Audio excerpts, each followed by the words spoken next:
Welcome to the Everglow Show. I'm Eric McClanahan. I'm joined, as always, I would say now, by Kylan Savage. Can't get rid of How me. you doing? How you doing, Kylan? I'm like your own personal brown recluse infestation. Pretty Much more good. pleasant than that. We'll see. Kylan also is the producer of the show and makes everything look and sound good. I try. Also joining me as much of the time, AJ Simmons. How you doing, AJ? Wait. What's his title this week? I know I forgot to write it down and I couldn't think of anything in the moment. So AJ, how would you like to be referred to in this intro? Yeah, that's terrifying. Resident Joy Electric expert. How about that? Oh, okay. Resident Joy Electric expert. I like that. Perfect. You doing all right, AJ? Yeah, doing all right, man. Saw your book was just made available on what's the website again? On Bookshop. It's like Bookshop. Amazon but independent bookstores. And nice. I didn't get like a notification or anything. The only reason I found out is a friend of mine's got a bookshop and was like, "Hey, your book's on there now." That's awesome. So yeah, if you don't want to support the evil empire, you can in fact buy Jesus and Joe Strummer off of Bookshop, and I still get paid. So there's that. Awesome. And it's the same price. Often enough, books on Bookshop are more expensive. But it's the same price. Awesome. Well, go do that. It's up there now, which is super cool. Very cool. I would like to know how it ended up on there. I'll take the win for now. Yeah, because it wasn't on there like a month ago. And then now it is. Because I did check to see, because my friend that has the bookshop carries Jesus and Joe Strummer, but and so it wasn't on there, but now it is. So she made a post, actually. That's how I found out about it. She made a post like through her bookshop being like, "Hey, this is what I'm reading right now," because she's rereading it. Oh, nice. And I was like, "What do you mean it's on Bookshop? What are you talking about?" And I went and looked. I was like, "Hey, it's on there." That's so funny. So that's awesome. I'll take it. Awesome. So today we are going to be talking about one of my favorite albums of all time by my favorite band of all time. Yeah, this is a big one. Yes, it is. I was kind of nervous actually about doing it because I'm just such a Falling Up fanboy. But I really wanted to hear what you all think, though. I'm a notorious hater. So yeah. In general, I'm a miser. So, but you did just bop the Tate Empty album on Church Jams now. I did. So I don't know how. But I think you've been in a generous mood. I think so. I have a history with that album, and I would probably still barely bop it, but I would not. But what I will say, this is a nice consolation prize for Jesse, considering that Kylan and I have the most viewed appearance on this show. Previously, Jesse held that record. That's true. Talking K-pop. That's now true. Surpassed him. So, and I know that Jesse takes this very seriously and very personal. So the least that we could do is talk about one of his albums as like a consolation of like, it's okay, buddy. Exactly. It's okay. We're more popular than you with K-pop fans. It's fine. Yeah, if you haven't seen my interview with Jesse Raborti from Falling Up, it is like I think it's like the earliest video on my page now. I think so. Yeah. Yeah. So check that out. We're talking about the 2015 self-titled Falling Up album that you can see on my shelf back there. This was supposed to be the final Falling Up album, but they recently announced that they are somewhat putting out a new Falling Up album. It's going to be Falling Up Presents the Chilling Alpine Adventure. Oh, nice. So the Chilling Alpine Adventure is going to be the new name of the band that they're going to transition to. But I am very excited about that. Because like even this album is very, very different than their early stuff, right? Oh yeah. And potentially their more popular stuff, because I have the rule I think I've talked about before. If somebody tells me about a band, I listen to their 5 most popular songs on like Apple Music. Right. Yeah. So that's what I was expecting. Oh, this is very different. This is very different. Yeah. No, I went through a similar. They should have changed their name sooner, I think. I agree. And I think Jesse told me in the interview that he wanted to change the name often, and Tooth and Nail kind of talked him out of it every time. So Tooth and Nail seems to have a history of doing that, because we had a Church Names Now episode about Number One Gun recently, and they had like a kind of similar situation of like they had like 2 albums, and then it was just the lead singer's solo stuff essentially, and he wanted to give it a new name, but Tooth and Nail was like, well, I mean, you already have this built-in brand awareness. Just keep the name. And it seems like similar with Falling Up, because totally different band from that first album. Right, like, and variation from album to album is to be expected, like evolution and growth and stuff like that is to be expected, but like this is a completely different band. Yeah, basically, yeah. I consider there, I don't know how many eras I have it broken up to. I consider the first 2 albums, Crashings and Don't Escape, to be an era, and then I would say probably. What would you call that era? Diet POD? No, they were more melodic than POD. No, I know. That was just the first band that came to mind. But it's like it's pretty like there's some new metal. New metal, definite new metal stuff on there. Yeah, and then Captiva, they started getting a little more experimental. Things was pretty experimental, but I feel like when they went independent would have been the best time to change the name if they were going to, because. But that's also probably the hardest time to change the name. True, yeah. From a band perspective of like, you know, if you are going independent, you have none of that like label support. Yeah. And you change your sound completely and you change your name. Like no one is gonna pick up any of those releases. Yeah, that's a good point. Yeah, I don't know. Like my history with the band is that when Crashings came out in 2004 was kind of like the tail end of my interest in like the new metal sound. I think I was getting more into metalcore and things. So like I did have Crashings, and then I kind of quit paying attention except for the songs that like Air One would play.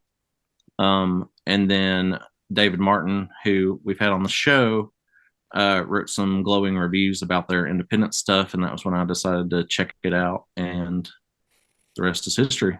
Right. I would say they've been my favorite band for the last 10 years now, probably. But yeah, playing on this album, Jesse Raborti does vocals and pretty much all the songwriting, I think. Right. And then Josh Troy on drums, Jeremy Miller on bass. They were all original Falling Up members. And then Nick Lambert on guitar. He came in, I think, with Your Sparkling Death Cometh. And Daniel Elder also on guitar. I think he's just kind of played here and there with the band live and things like that. So Kylan, what is your history with Falling Up? You know, it's very brief, right? Like they're one of those bands that I was aware of, and I think we talked about this because we covered Crashings on Church Names Now. And they're one of those bands that I was aware of in name only, essentially for the longest time. And then I remember, Eric, it was right when you and I started interacting on Twitter. And you had mentioned in a post that Your Sparkling Death Cometh is like your favorite album of all time, right? It's my number one, yeah. Yeah. And so I was like, okay, like I have an idea of what I think this band is. Let me check out this album. This guy that I'm starting to become friends with says it's his favorite album of all time. And I was incredibly impressed with that album. And then we covered Crashings on Church Names Now, and I was like, oh no, this is really not good. Because I'm not like a new metal guy. You guys know this. Right.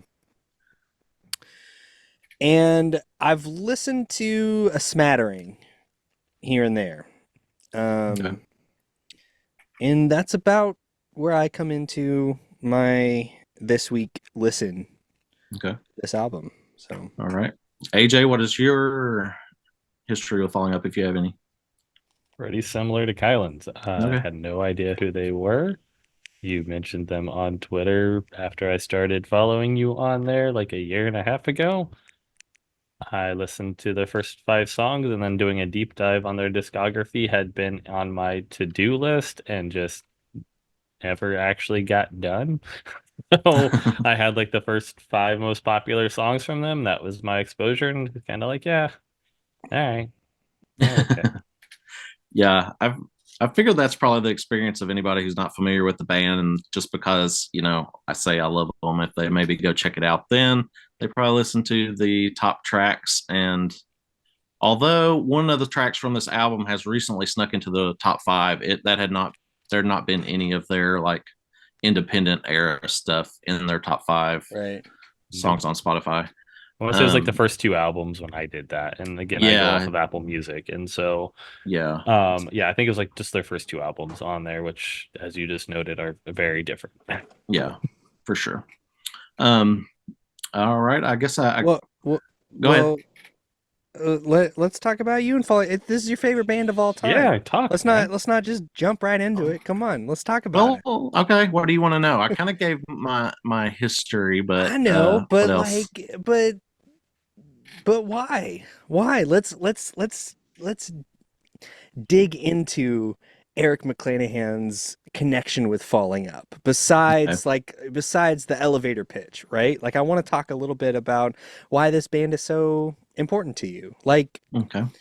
it seems like you especially love these later records. Mhm. Did they just like hit you at the right time? Like what is it about this sort of later era Falling Up that you really connect to? I think it's mostly um, musical more than like lyrical content. It Mhm. seems like a lot of the like super fans of Falling Up are really into like the lore and the story that's being told. There's so much to kind of figure out, and I Right. do like that because I feel like there's always something to think about lyrically when I'm Right. listening. But what really like hit me is like on Your Sparkling Death Cometh and Ours, um, it's like a perfect mix of the instruments I love. They have a lot of synth in them. They have big, almost like post-hardcore drums and guitars. Um, Josh's drumming like is crazy good to me. So good. Yeah, he is probably at this point probably my favorite drummer, and Jesse, I feel like melodically does things that most people can't do. He's Mhm.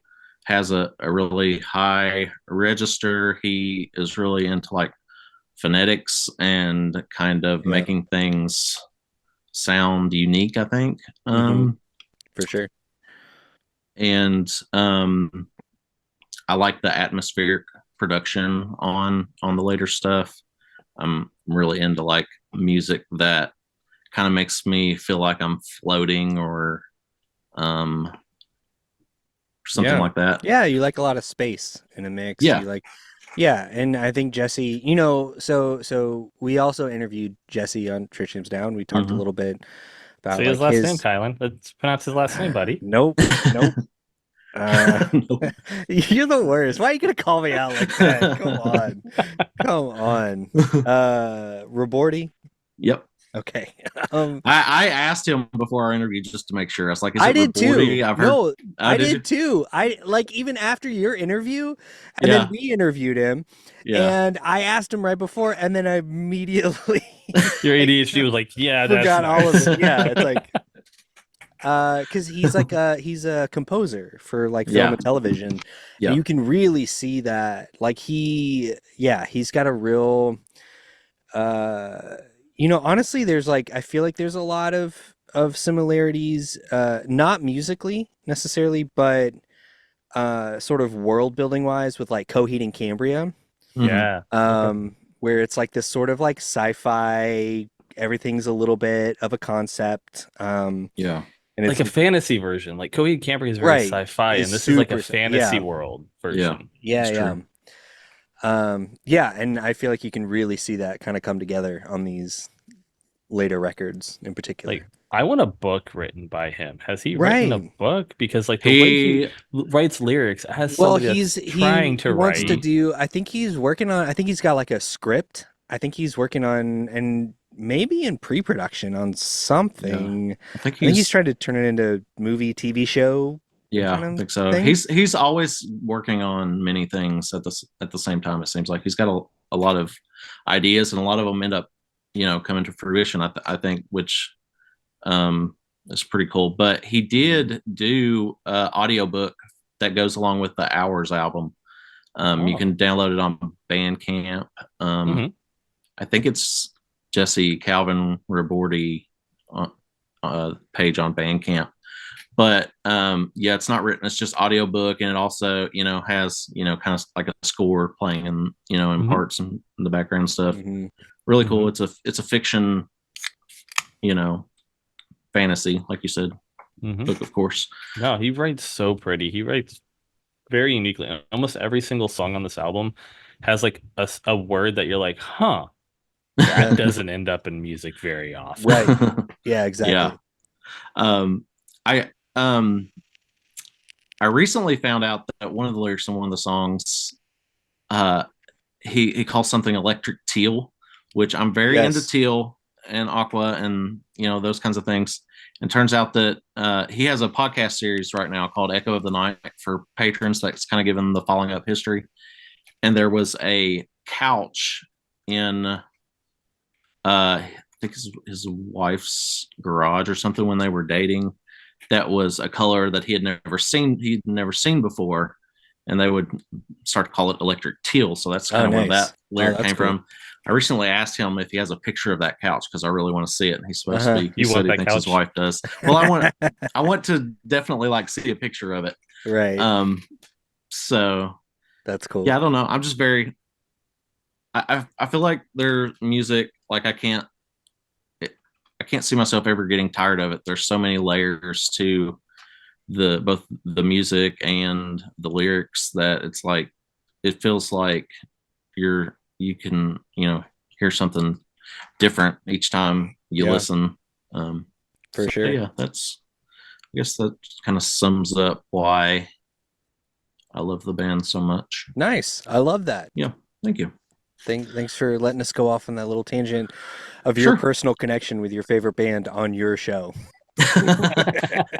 Well, sometimes I just gotta I'm very influenced by church jams now, so like I need Kylan to This is why I'm the producer. I'm trying steer to me. I'm trying to Yeah.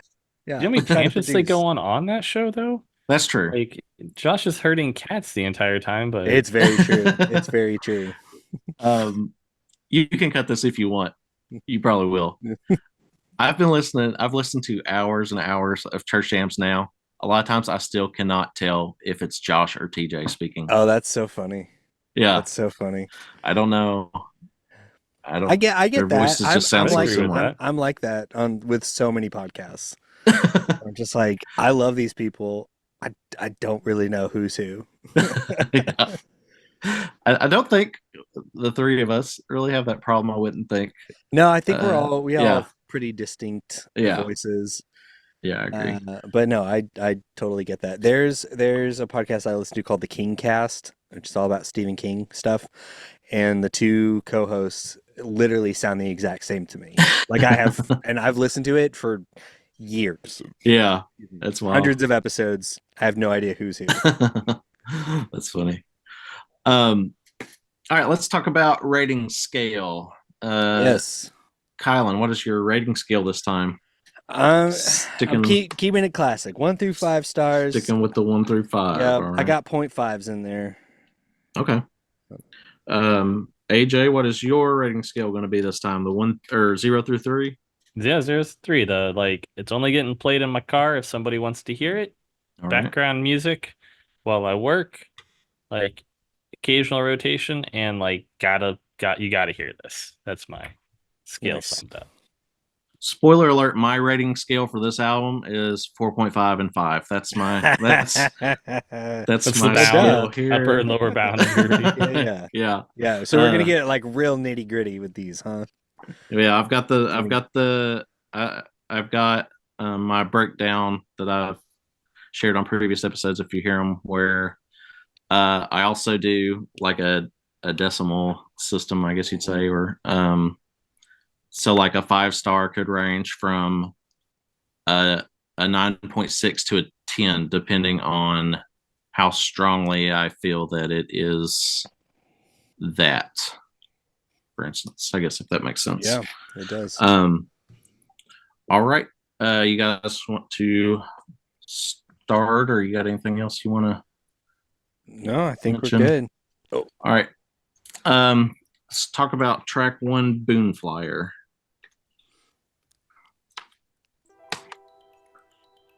AJ, what are your thoughts on this song? So I think this is a really good opener, right? For like this like dream rock record. Oh, I like that. We're Dream getting rock. into, right? Like, yeah, you listen to like dream pop. This is dream rock, and we're Right. entering like this dream world, and so it brings you in to that dream world, and then like builds up tension for like 20 seconds, and then kind of explodes out. So like invites you into the story that you're going to be told, and you kind of like, yeah, this is neat, this is interesting, and then it goes, and then the lyrics are so good.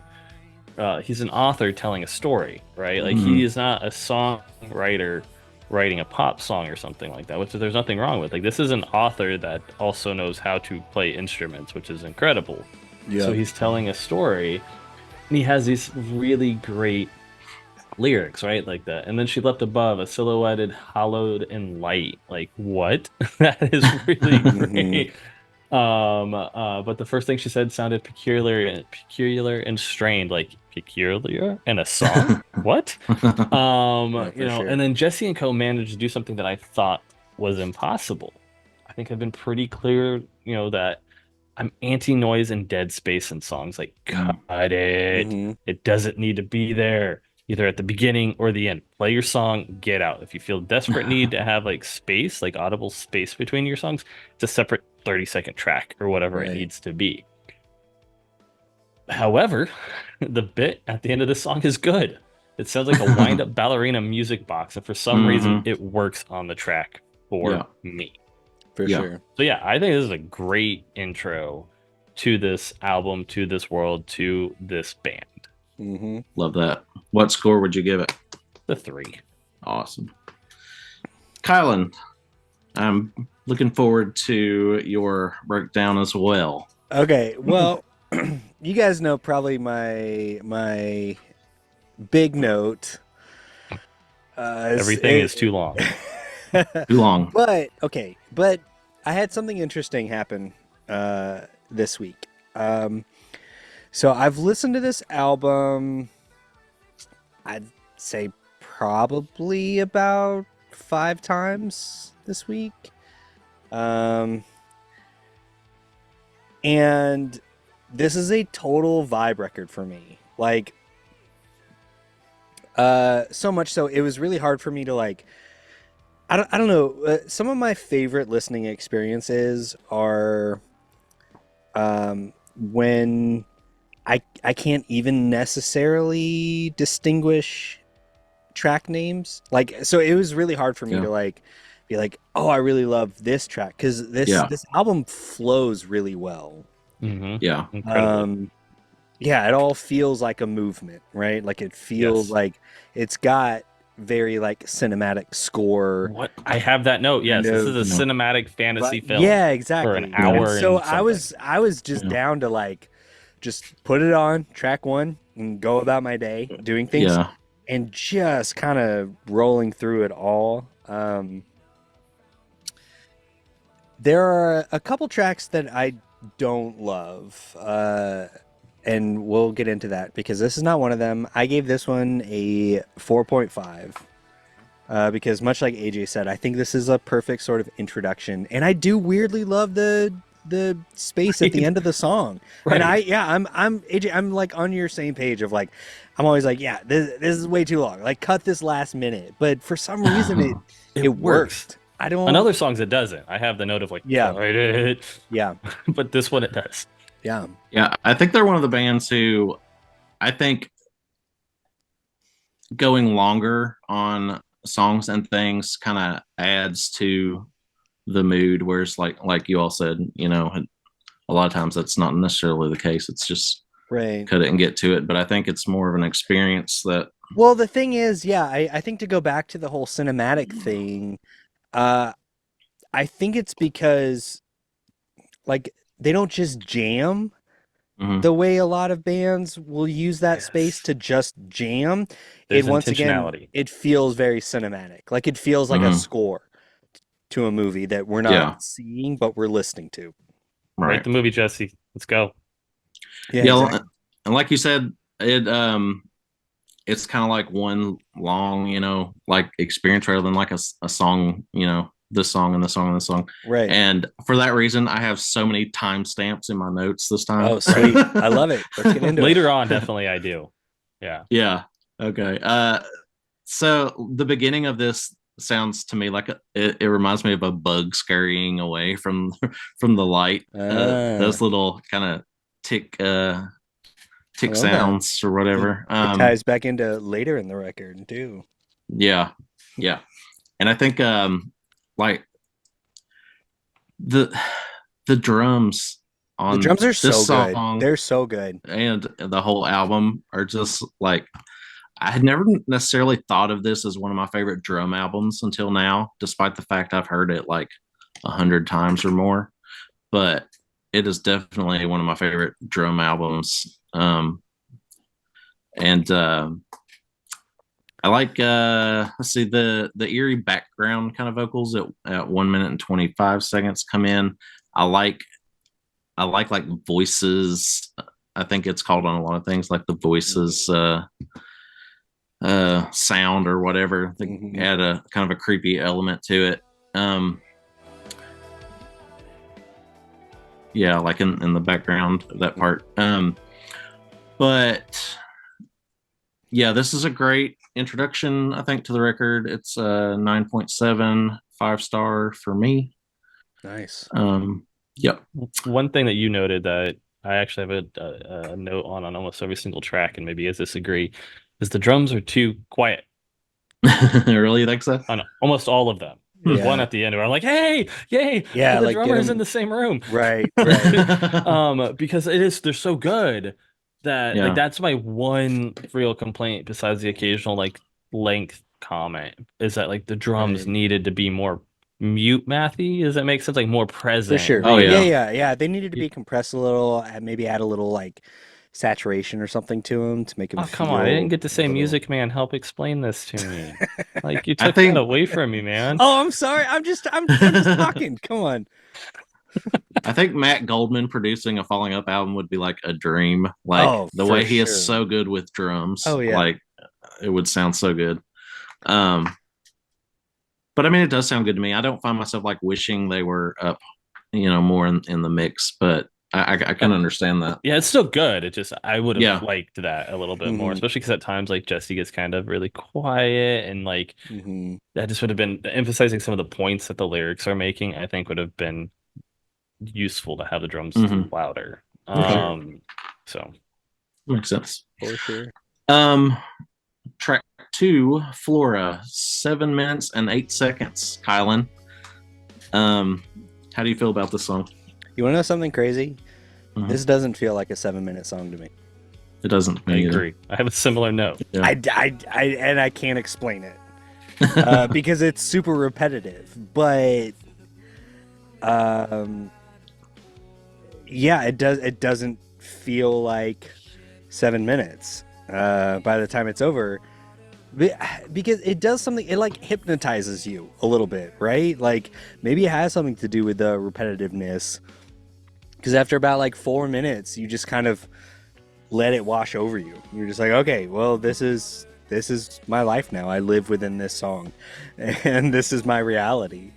And then it ends, and you're like, oh, wait, what just happened? That's awesome. Yeah, it's good though. So What's that? what score would you give it? I'll give this one a 4. Okay. Man, the drums are so good though. They're so tight. Yeah.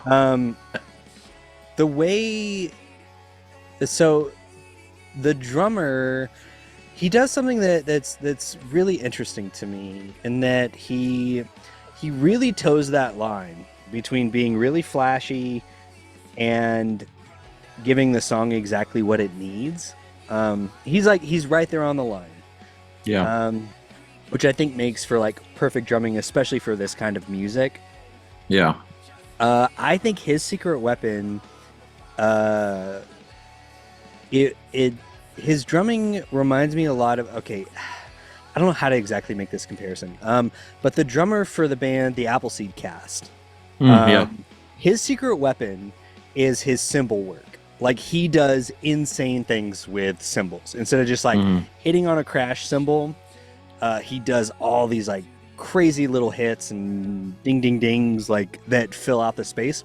This drummer somehow does that almost kind of same thing, but with the kick drum, which the kick drum is usually you're just like do do do like Yeah. you get one tone. Somehow he can do 100 different things with the kick drum. It kind of blows my mind.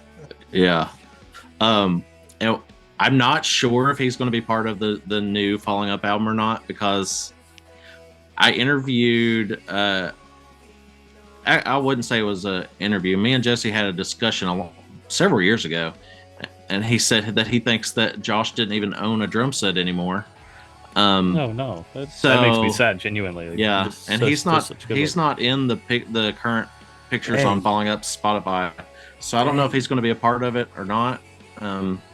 Which would be a bummer if he's not, but it's just how Just it needs goes to go get sometimes. Adam Willard then, because I think Adam Willard would be fantastic on this. Oh, for sure. What band is Adam Willard in? I mean, he's been in a ton. Angels and Everything. Airways would be like notable, Oh, okay. most notably. Okay, gotcha. But he's currently in a Alkaline Trio. But he was in Against Me. He was in the Devouring Mother. He was in Rock for the Crypt. Briefly with Frank Turner when their drummer got hurt. Like, he is like the go-to like punk drummer, but he does this Gotcha. like similar type of drumming. I think. I don't know.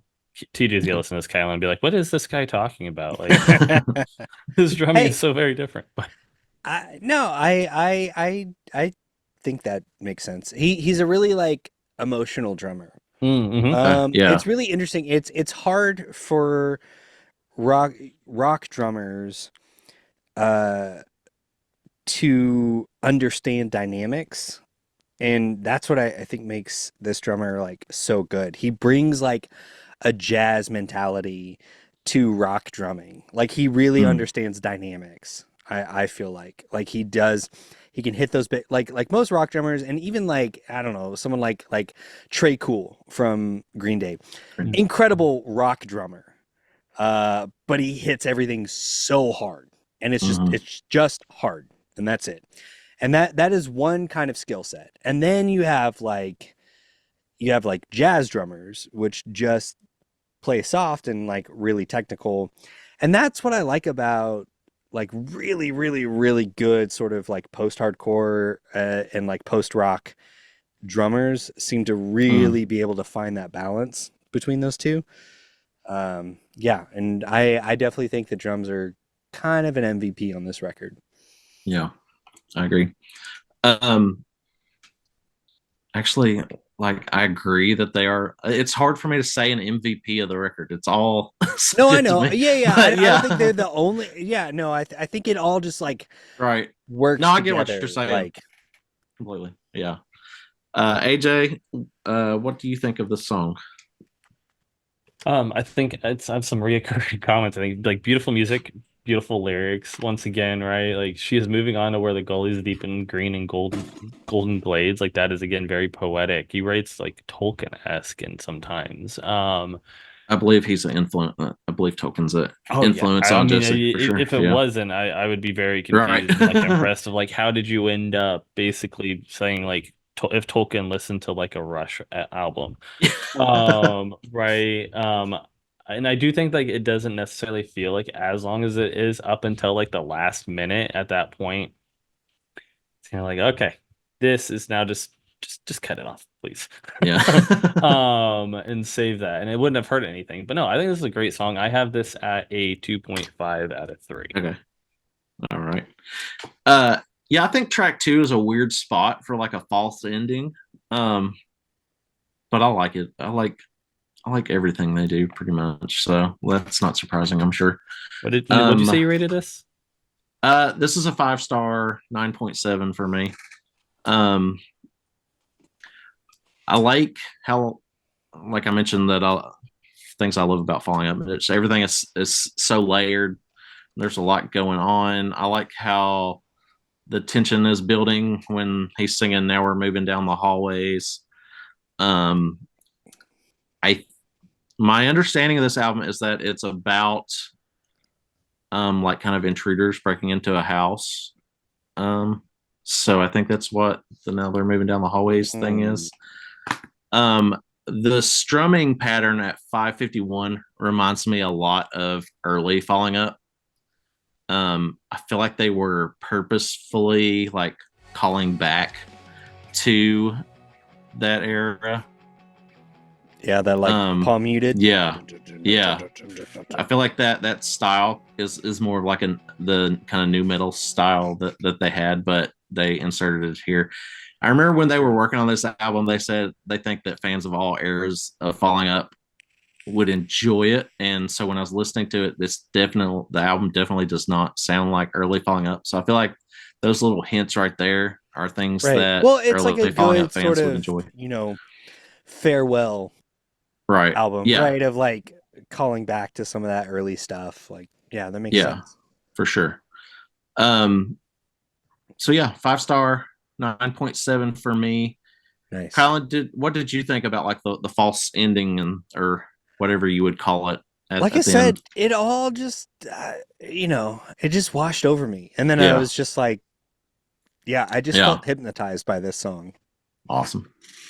I like it. Yeah. All right, track 3, The Green Rider. Kylan, what are your thoughts on this one? I don't want to go first on this one. Okay. AJ, what are your thoughts on this one? This song has such a killer chorus. I think musically, lyrically, vocally, it plays so well for me. Again, I really like the lyrics on here. Like, I defy you, keeper of the dying. I defy you, spinning in the night into our bedrooms and telling us it's over. I defy you, keeper of the dying. We are unknown. She's on her way to see the mystery. She will be the queen and defy you. Like, that is, again, very Tolkien fantasy. Mm-hmm. Like, really well done. I think that the last 2 minutes could just be chopped off and not hurt anything, but like, shockingly, even with that 2 minutes, I still have this as a 3. Oh wow. Nice. Yes, like, it's so good. I think if they had cut the 2 minutes at the end of this, it may have been my favorite track. Wow. Because like this I think this could have been the single off of this album. Interesting. Like, there's another one later on that I think works for this, and now I will tag in Kylan, who will have the exact opposite take. I think. This is my least favorite song on the entire album. Oh my gosh, really? Yeah, no, for sure. This is the only one. I would put I don't know. It's. I don't want to put it at a 2.5. I think I'm gonna give it a 3. Okay. Because I mean, there was nothing that I like hated off of this record, but this came the closest to me. And this is purely one, I'm like, the first 2 songs I'm like, okay, we're doing long songs. This is the first one where it felt fully unnecessary to have a really long song. Yeah, cut the last 2 minutes, 100%. Yeah, and I've got something about the groove of the song, just like it. I don't know the best way to describe it. Like it itches my ears a little bit. It's because it's like a half swing, like it all feels like I don't know. It stresses me out a little bit, and it doesn't really ever kind of let up. Right, like, it doesn't really ever change. It's mostly just that, like, really driving kind of half swing thing, and I just personally, I can't get past that. Okay. I Interesting. understand, like, it's a good song, and the vocals are so good. They're soaring, and I have no idea what he's talking about because I never pay attention to lyrics. So, This could have been on a it's- Michael Bay Transformers soundtrack. And yeah, like, but that's not a bad thing. if I'm no, being exactly. honest. No, that's what I'm saying about like the Yeah. sound, as I think it's similar to that. Yeah. Yeah, it just itches. That's like the most like neurodivergent thing I think I've ever said in terms of my music criticism quote unquote career. But it just something about it I couldn't get into it. Okay, interesting. So I think those last 2 minutes are kind of like an homage to Your Sparkling Death Cometh, which has some of that kind of like very like creepy score, something's coming Right. after you slowly, like kind of thing. So that's what I like. It's probably not necessary, but I feel like in the scope of this being the final Falling Up album and trying to pay tribute to the history of the band, I feel like it was a good addition. So that's kind of what I see that as, is Nice. kind of like a little tribute to my favorite album. Sweet. The fact that you all don't like that kind of makes me a little nervous about when we get to Your Sparkling Death Cometh, but you've already heard it, right, Kyle? No, I love Your Sparkling Death Cometh. Okay, good. Okay, Yeah. good. Yeah. Let's see. Wait, what did you rate this? Did you say? No, I didn't say. It's a 5-star, 9.7, third one in a row Oof. for me. I like when the bass player at 152 kind of just like drops down a couple notes and it's Mhm. way up high in the mix. Yeah. Whatever the guitars are doing at 2 minutes and 51 seconds. And then again at 3:10 is another strum pattern that I think is another tribute to early Falling Up. Yeah. That 251. Yeah. I do like that. Yeah. I kind of So you like a little bit of new metal, just not a lot of new metal. Yeah, exactly. they were kind of reminds me of like the what the melodic hardcore bands that I used to listen to For like sure. in the late 2000s were doing. Yeah. So I like that. I like the at 4:10. Can you play that, Kylan? Because I can't remember exactly what I'm referencing.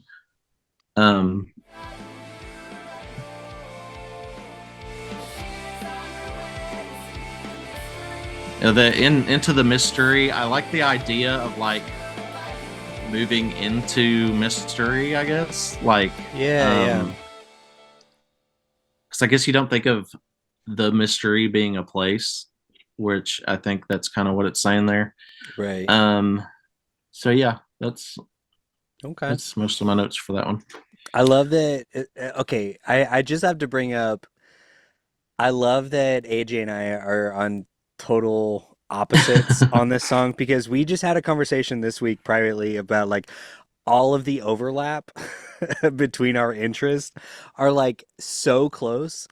And then AJ came up with a theory that there are 48 others of us, one in each state.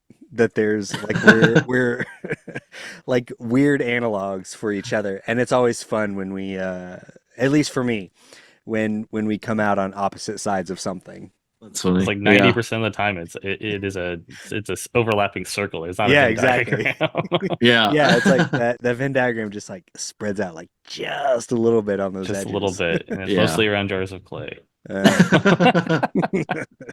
which we will get to Much Afraid on here at some point too. So I'm that excited to should do be- more That should be fun. Jars of Clay. And Okay. it's just that self-titled. I'm just not into it. I All don't. right. You know what? I don't need to defend myself. No, I'm I not have an gonna idea talk for about you. self-titled We like can what, cut this like what you anymore. like. It's been what, 2 years? I'm done defending myself. See, I have an idea for a segment on something that is like the question is just, hey, Kylan, has your opinion changed on the debut of Jars of Clay this week? This every week is just some variation Just of like, no. yeah, no.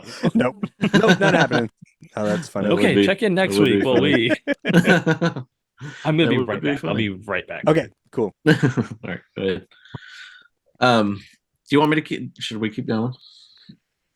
Sure. All right. Track 4, Hydro. Kylan, what do you think about this one? His voice was really interesting on this song. This like the vocal mix almost sounded different on this. And this is really when it sort of like solidified for me, like Jesse's pop sensibilities. Okay, Eric, don't get mad because I mean this as a compliment. Okay. His vocal performance almost reminded me a little bit of like Post Malone. Like he almost kind of okay. has that his upper register is almost a little similar to like Post Malone's upper register, and maybe something about the vocal chain on this, like the way it was produced, has a like something of those elements in there, and I think it's great. Like I think it works with this kind of production. Yeah. I can hear. I hear what you're saying now that you mention it. I do hear that. Yeah, Especially- it's not a bad thing. I think it's great. Yeah. They I was at the Kentucky football game today, and we sit up at the very top when I go with somebody, and the speakers are like blaring in our ears like the whole time because it's being played loud enough for the whole stadium. It was so loud that there's a little girl just like crying her eyes out sitting in that area. Oh. But I mean, you're not that bad of a person not to sit near.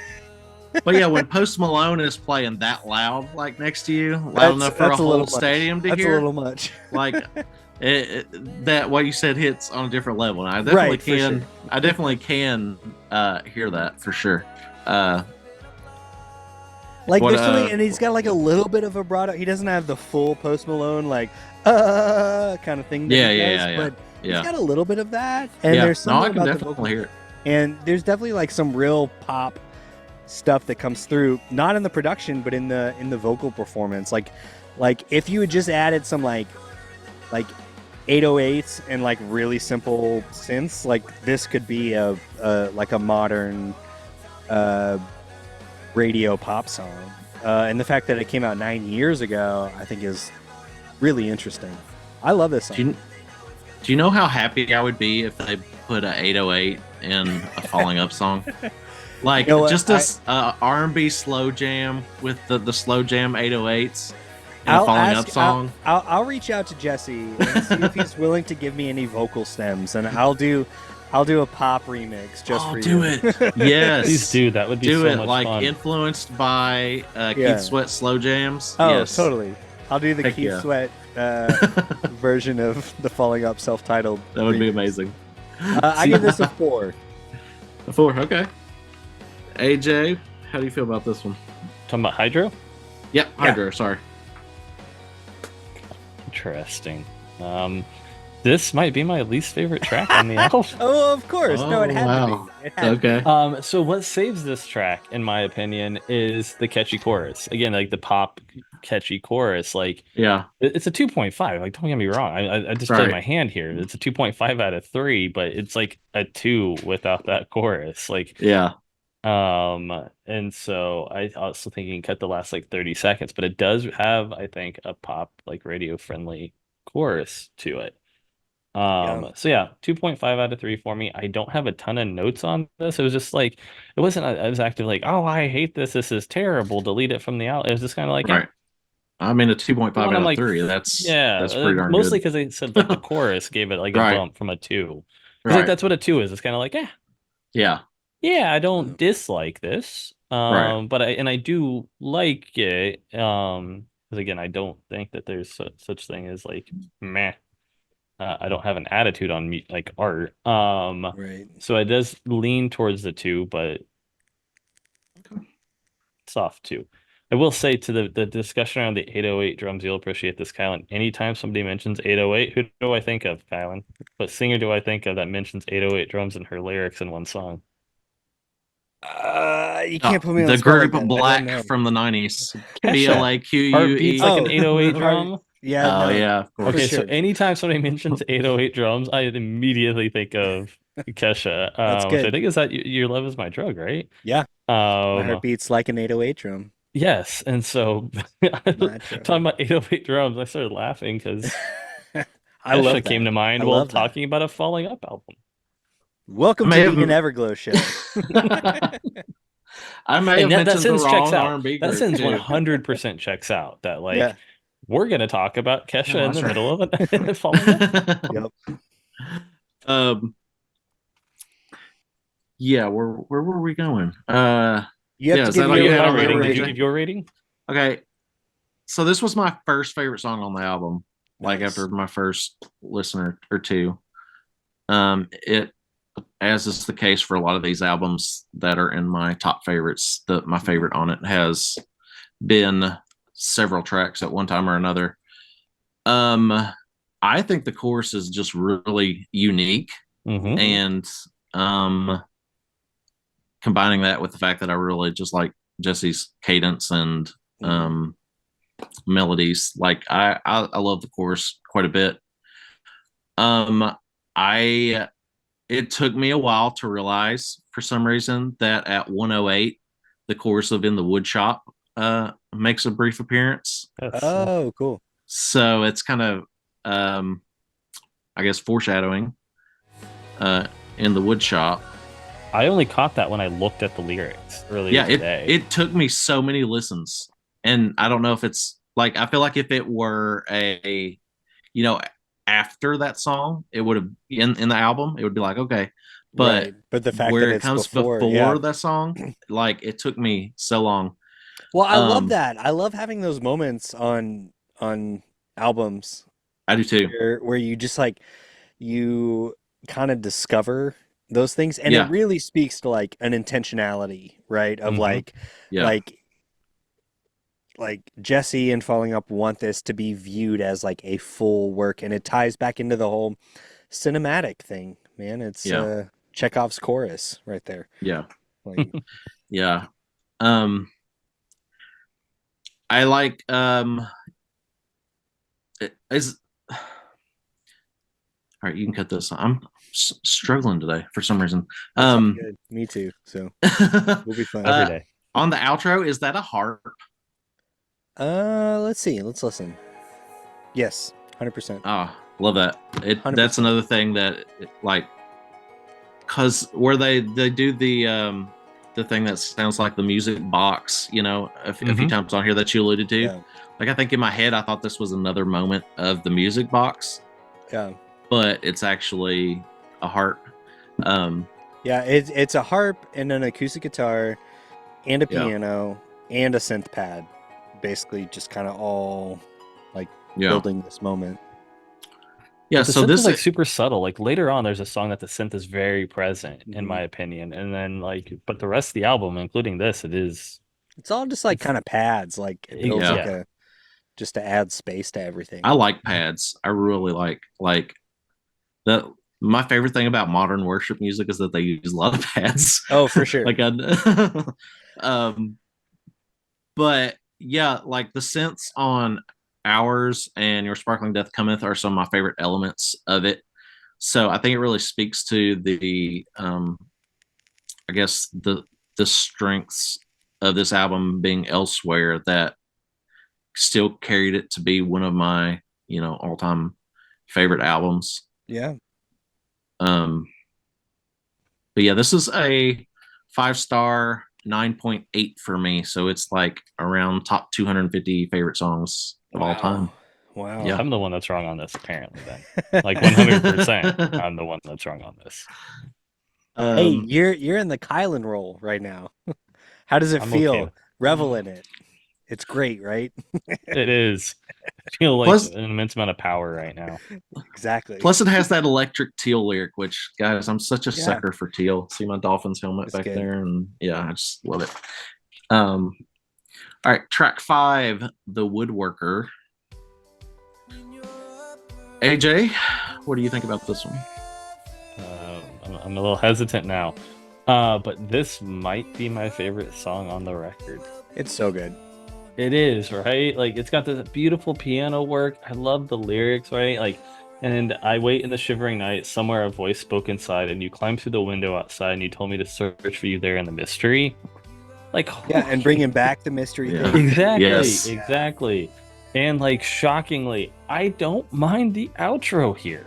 Yeah. Like there's piano, but and I'm not sure what the other noise is. Like, is it another wind-up box? Is Sounds it like a music harp box to thing, me. right? I think. Yeah. Yeah.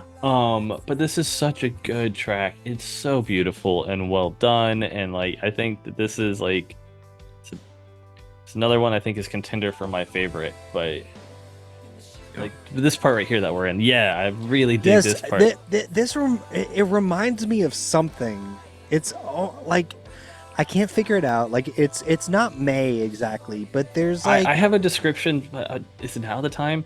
I think Yes, that come on. Okay, Hit all us. right. I think that falling up on this record is Deus Vale's Wario. yeah, oh, I love that. That's Right, so like good. Deus Vale is very much up here Mhm. in the sunlight, in the sunshine, and falling up is in the mystery. Yeah, yeah. Right. I like that. I like that. Both beautiful bands. One is a lot happier sounding, more glowing, and this is much more introspective and Yeah. lost in the ether. Well, it's I like that. It's interesting. Like this goes into like, especially at this point on the album, like it goes into like relatively like straightforward piano led like Yes, emo the- rock almost. yes. Like yeah, Yeah, and like- it's such a departure from the kind of like really drawn out ethereal. Like I think it comes at the perfect place on this record. Right. Like it changes it up enough where you're like, we're at sort of the midpoint. And this Yeah. is where like your and I's brain, and I guess in particular, kind of might start to be like, I might need to switch to something else here. And it goes, oh, yeah, okay, we can do that. Yeah, Then exactly. switches it just exactly. enough to keep you Just enough, yeah. interested. Yeah. Like I think other bands can learn from this of like structure your album in a way that like again, what he's doing is structuring a story. Right. You have the third, right? The intro, the middle, the conclusion. We are now in the middle, and something has happened in the narrative that slightly changes it and keeps you hooked in. Literally doing the same thing after I get off of here on book 3, Yeah. where nice. I'm writing that transition scene. Yeah. Sweet. And that's what this track is okay, we're moving into the next section here. For sure. And it does. The pianos are much more forward, and it becomes much more straightforward. And this is like the perfect song for it at the perfect place to make that transition. Yeah. Love that. So is it a 3 for you? Yes. Awesome. It's a 4 from me. Okay. Do you have anything else on that one, Colin? I don't think so, man. Okay. That's good. Yeah, I'm typically All is right in the not world. We're back to agreeing. All right. There you go. The Venn diagram closes that much further. I'm typically not a fan of piano being the lead instrument on a song. I like it more as like a complementary thing, which I That's the think guy like with the May May. tattoo. Yeah, but I feel like on the Everglow, like yes, the piano is a main instrument, but I feel like a lot of times like the guitar is kind of the main Right. thing on the album. I don't know, maybe that's just my interpretation. But the piano on this one I think is just absolutely gorgeous. I like how melancholy the chorus is. I think it's just Mhm. insanely beautiful. Probably my favorite lyric on the album, among these thieves you do not belong. I feel like Yes. is I feel like that's got to be a node to Jesus Christ. Hmm. Right, like woodworker is another word for carpenter. I had this thought. Yeah. I had not considered that either. I did absolutely like Wow. listen from the first listen on this. I was like, is this about Jesus? Like, this is a really clever way. Like, this almost feels like, oh, which version of the somebody's like translation of the Bible like put it in really modern terms and like really poetic Like terms. the message. Yeah, the message like that's Yeah. how the message would talk about Yeah. the carpenter. Well, yeah, I And mean, I think it's I even thought beautiful. about that. Yeah. Like when you're a bird, you will see others like you. I feel like that even ties into the like he sees even a sparrow or whatever. You know, like there I feel like there's a lot of tangential sort of spiritual biblical references, but they're Right. not like super obvious the way a lot of No. It's Like, this is incredibly like, yeah, like tasteful. Like if that's Yeah, even what exactly. it is. yeah, Yeah. and but like very like metaphysical philosopher, and I Right. dig that. It's a Mhm. song later on that I'm going to talk about bringing this stuff back in because I think it's a bit more obvious. But Okay. no, I thought that was like such a beautiful, different way of viewing it because like Carpenter, you can it seems to me a bit more, I don't know, rugged might be the correct Right, it's like word a little versus like more like woodworkers like sculpting and shaping and stuff like that. Mhm. like Carpenter is, woodworker, yeah, you think artisan, carpenter, you think yes, like blue collar, like Mhm. yeah, worker. Right. yes. And so it That's is a very poetic and like artisanal view of, at least I think. You get a like message Jesse be like, "Is this about Jesus?" Be like, "No, not in the slightest. What are you guys on tonight?" Like, No, that I had not considered that. That's a really great thought. Um, yeah, again, the lyric you told me to search for you there in the mystery. This just So good. fascinating thought to me. Mm. It is a 5 star 9.9 for me. It's in my top 100 Ooh, favorite songs nice. of all time. Okay, we've only Um, hit 5 stars so far, right? we have, Yeah. and And that's we're not going to only gonna hit five be. stars. No, we're not. We're not only getting Oh. 5 stars, but I just my Oh. scale goes 4.5 to 5 on this Okay. album. So, All um, right. so let's go to track 6, Wild Bird. Which Um, lyrically, I guess, like it ties it, like he does this thing, like he does build a story, right? Because you yeah, have so many like bird references in the last song, and then the next track is called Wild Bird. Like, come on. yeah, and he is a fan of birds. I believe I have heard him say or something. So, He seems like a which, bird guy. yeah, yeah, and is he an expert in in bird law? Yeah. I'd say in Oregon, there's probably some pretty interesting birds. Didn't you For live there, sure. Colin? I did. I saw Yeah. lots of birds. I'm Yeah. not a bird guy, but I like bird imagery in songs. Okay. It's We you know, it's much like we talked about off mic how I feel about Texas. Like I love birds conceptually. I don't love birds in person. I'm Right. actually terrified of a lot of birds. I also did, speaking of Texas, I got chased by chickens a lot when I was a child. So I have kind of a fear, like a massive fear of birds, but I love them conceptually. That's funny. We had a bird watching phase from our house. We got this film that goes over the window, so it's one sided. They can't see into the house, and we put a perch on the windowsill. So we put food out there, and the birds will just fly up and sit on the perch. So we get some pretty cool birds doing that. So AJ, how do you feel about the song? I think it's beautifully like written musically, lyrically. I love the chorus, even though it's relatively simple. I think that this might be the simplest lyrical song on the album, and that's not a knock at all. I also like that they sort of trick us into thinking they've done a short song, that's like less than 2 minutes long. And it kind of has that like outro that like so many of the songs do, and I was like, okay, Yeah. like I can see that this is not a 2 minute song. Like, are we just getting 5 minutes of Jesse doing like composer stuff? And then it picks back up, right? And it builds back Right. up and it continues on. That being said, I wouldn't be opposed to the last minute being cut from this song, but I do think that that's kind of neat. That's a neat trick that like he's like, you think you figured it out? You think, gotcha. And so then it brings it back in, and so yeah, This is a 2.5 out of 3 for me. Okay. Yeah, I would be okay with the ending being a little shorter. I don't think it would bother. I don't think it bothers me either way. But this is like, that's maybe like the only section of the song where I'm like, yeah, I would be okay if, or of the album, where I'd be like, yeah, it'd be okay if you remove that. This, I think, sort of feels like the most worship song on the album because, again, I think that simple like chorus that's playing, I think, right now in the background, yeah, right, almost feels like a modern worship song, which is, I understand, Yeah. Jesse kind of got to start playing music in worship bands, so that sort of makes sense. But like that repeating a very simple phrase over, and even I don't Right. know if it's modern because the modern ones like lyrically get kind of weird. Like this Mhm. maybe feel like a worship song from about 15, 20 years ago. yeah, Right. That yeah, it builds and builds, but you're like, hey, yeah, it's the same thing over and over again. All right, I don't have to try and Right. follow. Like they're not just trying to get like the emotion out of it. They're like, no, sing Yeah. along with us. yeah, Yeah. So yeah, yeah. what do you think? Good tune, man.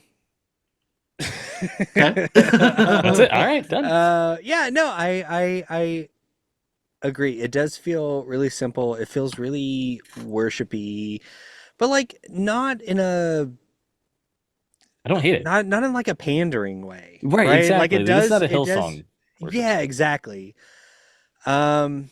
Yeah, once again, like especially this part of the album, I was just like I had zero awareness or care for what song was what.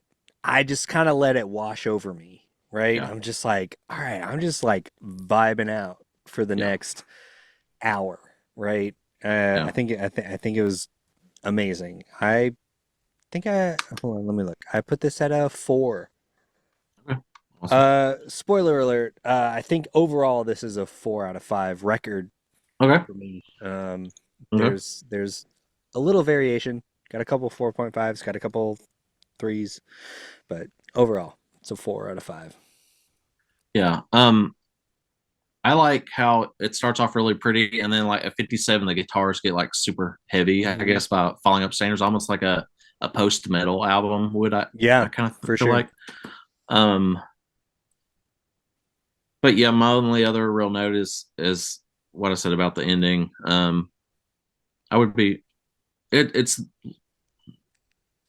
fine. It does. The only reason I even had the thought that I would be okay with it not being there is because I'm listening to it from such a critical mindset Right. this time. Well, But the outro thing kind of makes sense, tying back to like what's come before, and like if you think Yeah. about this, as we often do on church hymns now, like side A, side B of a record, this is like a perfect kind of outro to side A, Mhm. or if you think about it in terms of like movies and like a cinema score, this is a really good kind of halfway point. Like we're not at like the Joseph Campbell end of Act Yeah. 2 thing. We're not there yet, but we're not fully triumphant, and we're kind of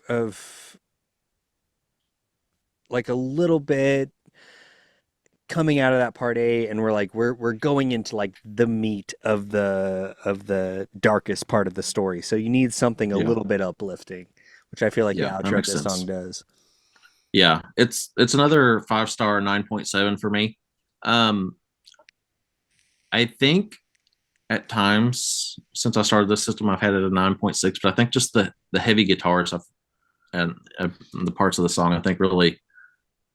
I find really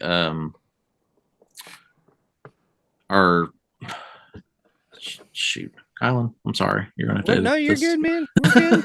We're good. Hey, this is nothing compared to how most of my church hymns now recordings go. Dude, I'm editing Stereotype B right now, and literally the last 20 minutes, I like completely zoned out. Like the guy started asking me questions, and I was just like staring off into space for like solid 30, 45-second chunks. And I was like, I'm sorry, what? So like it's fine. I felt I feel like I did so good last week, and like No, you're um so good though. No, it's uh, so good. it wasn't a typical Saturday, and I feel like I'm a little thrown off, but um yeah, so just forget that last thought I was trying to say. Yeah, you're good. But yeah, it's a 9.75 stars for me. Sweet. Track 7, Typhoon. AJ, do you want to go first? So I think the intro is like very Angels and Airwaves, right? But instead of like Oh, yeah. exploding and picking up like they do, it stays calm. And Yeah. I like that because I was waiting for it. I was like, all right, yeah, are we getting falling up like going nuts and Yeah. doing some arena rock here? And then they don't. Is this a deconstruction song? Possibly. Right? Like the chorus, so the steps that I took went around so that I could let them know that I just want to be where the wind and the sea will be my own. But the fear that they thought would descend in the night to everyone was the fear that they pushed me to feel so I wouldn't tell anyone. Could be. Right? And I haven't considered that, but it's sure certainly possible. And maybe my brain was like tuned into this after like the woodworker and like being like, Right. Right. all right, I think we're heading into a part talking about like faith a little bit here. Yeah. And then this song has no extended outro. Like this song was written for me. We're gonna sort of make it sound like Angels and Airwaves, and we're not gonna have an extended outro. Like it's just like this good Yeah. 4-minute or so rock song. You know, like still in their style. Right. But yeah, Right. this is a 2.5 out of 3 for me. Cool. Kylan? This is hands down the poppiest song on the record. One, yeah, oh yeah, yeah. Like this is like I don't know. I could almost weirdly see this as like an Owl City song. Oh, interesting. Yeah, I think if you replace the live drums with electric drums, but you kept the guitars the same, this could very much be like a later on an album Owl City song. I could hear that. But I dug it. I think it came at a good point in the record. I think I put this at a 3.5. Okay. I think three is the lowest I put on this record so far, right? Yes. Yeah. So 3.5. I still think it's really good. Yeah. I kind of want to hear like the Owl City remix of this song. That would be cool. Get it from Jesse and Maka, man. For me, I really like the guitar lines during the verses. And he says in the north 42, 44. Is he giving like quadrants on a map, or what is that? Maybe I it's was a trying to figure that football out, too. thing. North 42, 44. and his ultravioleter, is that a device that is he inventing devices? I think so. That yeah. totally sounds like a thing he would do. Yeah. This is the first 4.5 for me, but it's a 9.5, so it's just missing being a 5-star by 1 point. Yeah. But yeah, that's It's like you it's said. only because you haven't heard the Owl City remix yet. Very much looking forward to that. Are you gonna do that remix too, Kylan? I probably. You should Who just knows? do Who knows? Falling Up remix EP. You know, I Rylan does might good reach remixes out on to. songs. All right, dude. I love remixing songs. That's like one of You my favorite should. things. So, I know somebody at least one person has done a remix of one song on this album, so okay. I'm sure he would maybe be up for that. I mean, Kylan's like remix of the song that he did for my band, much better than the original, 100%. Yeah, I like remixing. It was stuff. good. All right, track 8 was the single from this album, In the Wood Shop. Oh, interesting. I did That not makes know sense that. to me because one of Yeah, the notes I have. It Even does. has a music video for it. Can I go first? Pretty interesting. Yes, Yes, go Kyle. do it.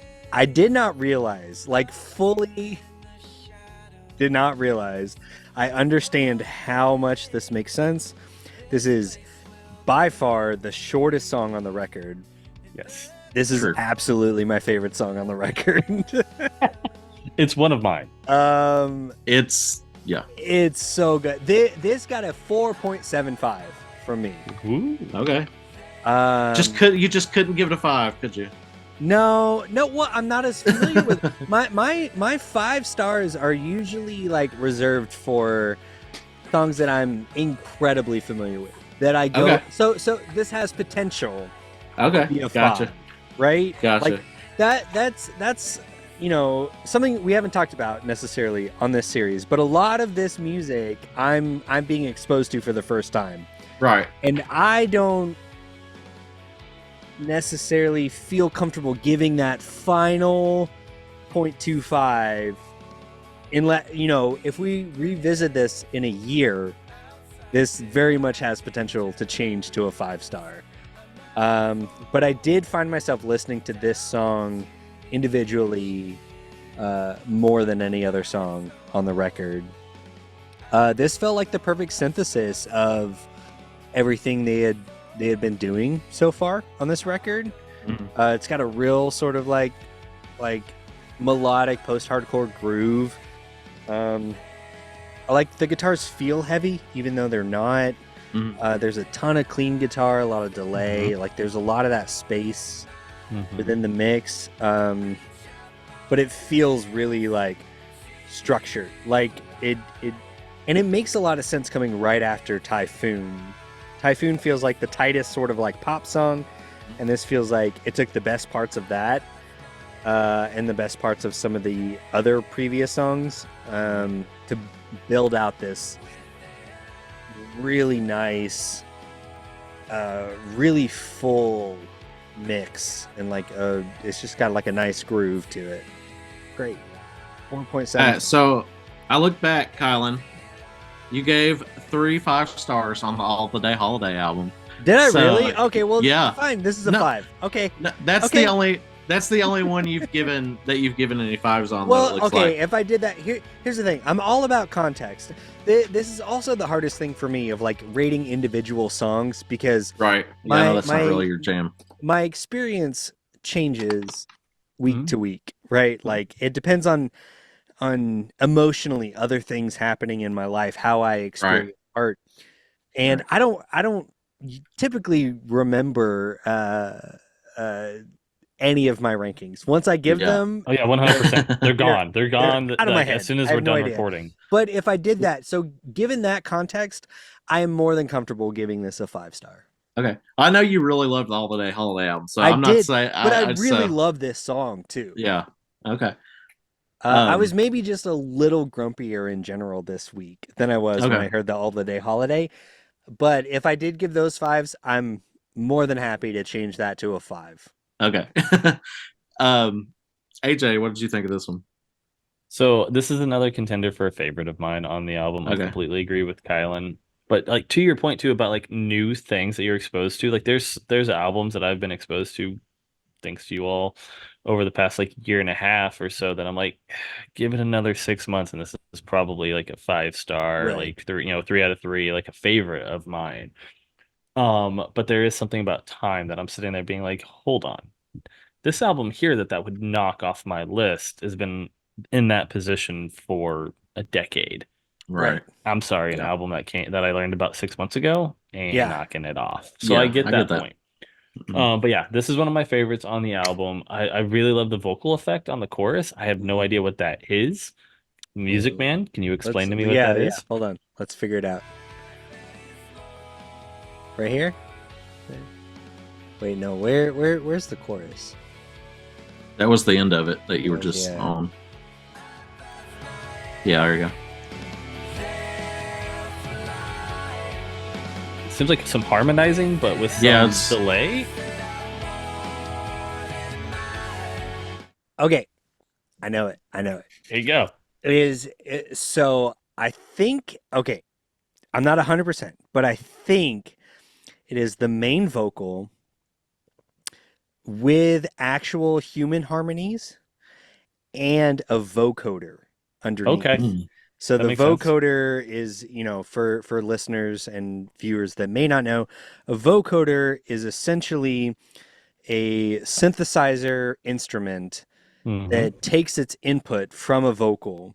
So think of the Imogen Heap song, the "Where Are We?" Mhm. That is all vocoder. So all of those Mhm. harmonies are actually synthesizers that are, trying to match human vocal patterns because their input is coming from an actual singer. So I think this is a mix of actual live harmonies and a vocoder on the low end. That makes sense It's to me. Yeah. interesting. Yeah. Yes, I'm Yeah. 99% confident that's what that is. But no, it's cool, That's cool. right? And it's It's different than very anything cool. else done on there. Yes. And I think it kind of adds to some of the pop type production on this. Again, For sure. like lyrically, again, very simple song. I mean, I think this or the one earlier I said are probably the two most lyrically simple, and that's not a criticism at all. Like this is probably the most accessible song on the album. Yeah. It is also the shortest song. This is a Yeah. 3 out of 3 for me. Like I said, one of the top contenders of Nice. favorites on here. Got Yeah. one before it and one after it that I'm still honestly sorting out. Mhm. Like we'll find out at the end. Yeah. For me, it's either this song or The Woodworker that is my favorite. They're both 5-star 9.9s in Yep, my those are my top two so far. 100. Mhm. Yeah. Just the chorus is one of the most gorgeous choruses to ever chorus, in my opinion. Yeah, it's good. The idea of feeling life that is more, I think, is a beautiful way of saying something that I guess like maybe the simplest way of saying it would be maybe like live your life to the fullest or something. Mhm. But I feel life that is more is, I think it feels like a way of saying that Yeah. differently that I find interesting.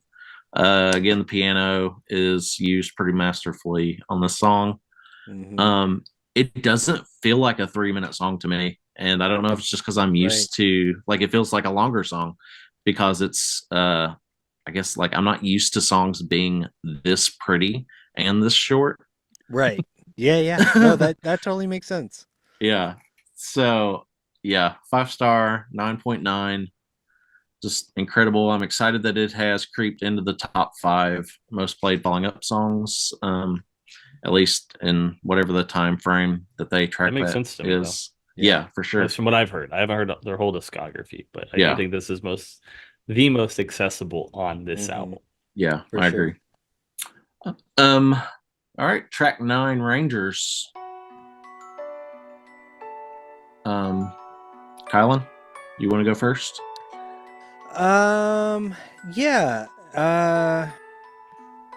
After that like pop extravaganza of the last song, they go back to the sort of really long song thing, and I think this like to this song's detriment, because I think on its own it's a really great song. I think its place on the album, I wasn't necessarily emotionally ready to get back into the sort of jammy, lots of space thing. Okay. The drums actually seem bigger. Yes, In this song than I have a any note other about one. that too. Yeah. Is it Like, 'cause like, do you think are they layered? I think so. I think they're also adding reverb to the toms right here. Okay. Yes, yeah. And they're not doing that anywhere else. Like the drums are like pretty like mixed, like pretty close on the rest of the record, but this one it's like, okay, they want those toms to be like cannons. So there's a Yeah. lot. War drums. I have the note war Yeah. drums. Yeah, no, Yeah. for sure. For Yeah, sure. definitely. So they ring out a lot more. Yes. Which I do like. It's Mhm. it's an interesting new element to add Yeah. in. It's a little too long for me, but I'll still give this one a 4.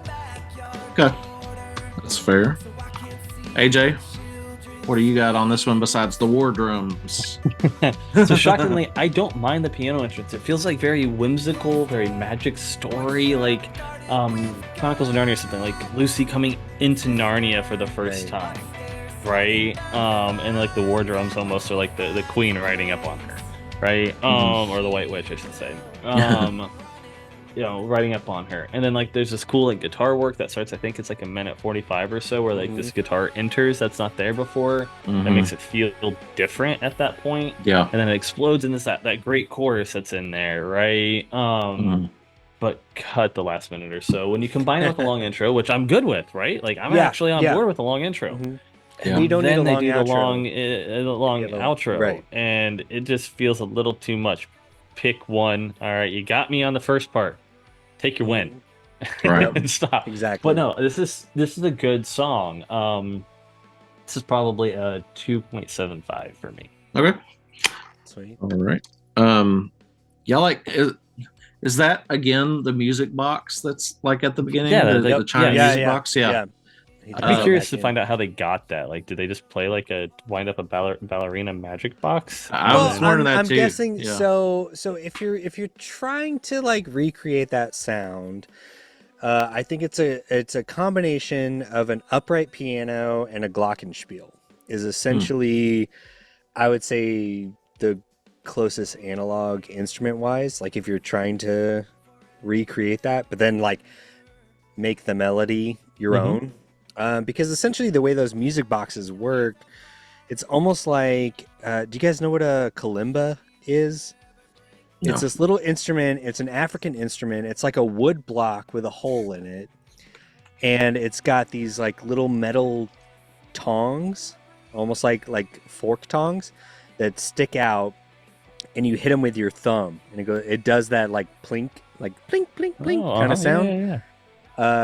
So I think like, and I'm a little bit speaking out of school. This is just if I was in the studio trying to recreate that sound, but make it my own melodies, because like a music box works by essentially having all of those like similar like metal pieces in different places in a circle that each one hits a different note, and when you wind it up, it's like a gear that has a piece sticking out that hits all of them, or like a metal paddle almost. Yeah, hits all of those things that creates those melodies. So I feel like a glockenspiel and an upright piano together combined would approximate that sound pretty well. Interesting. I feel like I think Thrice used that on one song on Visu, didn't they? Yes, so. The music there's- box sound. yeah. That's the only other like album I can think of that uses that. But yeah, I like how prominent it is on the album. I like how it builds up to the chorus. At 3:39, Kylan, is that a Yes. violin? Ooh, this is fun. I like this. Do you hear it very faintly, or it kind of starts out before? Go back. It's like right at the beginning of it. Like Hold on. It, we're at 3:30 or 3:40 right now. right there, 3:40, I guess. Then it comes in like very slightly before the other instruments, and that's where you hear it best.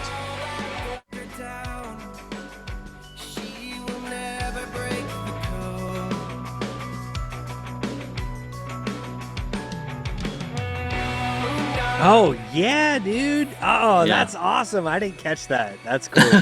No, that's Yeah. definitely a violin. That's Okay, cool. yeah, I like that. I can't. That's I don't. sweet. I haven't noticed a violin on any other songs up to this point. Oh, that's awesome. Yeah, I like that they kind of introduced it this late in the album. It's a 9.65 stars for me. Okay. Really 5 stars. Still 5 stars nonetheless. Sweet. Track 10, Up in Houses. Kylan, I see your hand raised.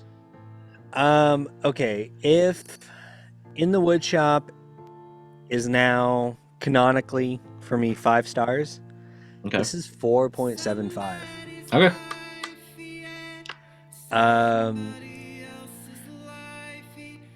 This one brought in some like new interesting elements that I felt Yes. were much needed. The tambourine. in Yes, I have a particular, tambourine though, I was too. like, heck yeah, man! Let's get more tambourine. Like, parts of it almost reminded me of like Paper Route a little bit. Day scale. Yeah, for Yeah. sure.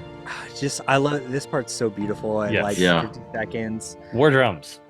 Yeah. So they're bringing in a lot of elements from previous songs, Yeah. but doing them in a new, interesting way. And then when they bring in that tambourine, I'm just like, oh, give me more of this, please. Yeah. Like this is so close to being my favorite song on the record. And it's wild. This is like by far the least streamed song on Spotify on this album. That's wild. Which is wild because it's so good. It's so good. Yeah. You know This what? does I feel might very also paper make out. this one 5 stars. Let's do it. Let's also make this one 5 stars. Okay. It's so good. Okay. Love it. Because like the tambourines do like two things. Like when they come in here, they were listening to in this sort of like verse pre-chorus thing. They feel really live. Like they feel like it brings in almost like you know, if we're talking about like war drums, this feels to me almost like a war camp, kind of like a little bit celebratory, like almost like gypsy kind of feeling. And then in the chorus, it goes into just like a almost sampled kind of tambourine thing. It's so good. Oh, it's so good. This song's rad. This might actually be my favorite. I don't know. Oh wow. Okay. I don't know. You got all right. 2 5s. All right. 2 5s. AJ, how do you feel? I really like the simple piano bit at the beginning because that does feel very Deus Vale to me. And I have like a good use of orchestral instruments. I have war drums are back, baby. They are, and it's awesome. Yeah. That tambourine at that minute gives you something in the ear, and it's very Paper Out, right? Paper Out brings in that tambourine alongside this like piano and synth sound. The build up at like 3 minutes and the introduction of I think a flute at one point. Right? so. It's so cool. It's very cinematic. Is that at 139? I like whatever instrument comes in at 139, but I'm not sure what. I didn't pick up on it is. until like about 3 minutes in, and so maybe it's there, and I just didn't pick up on it.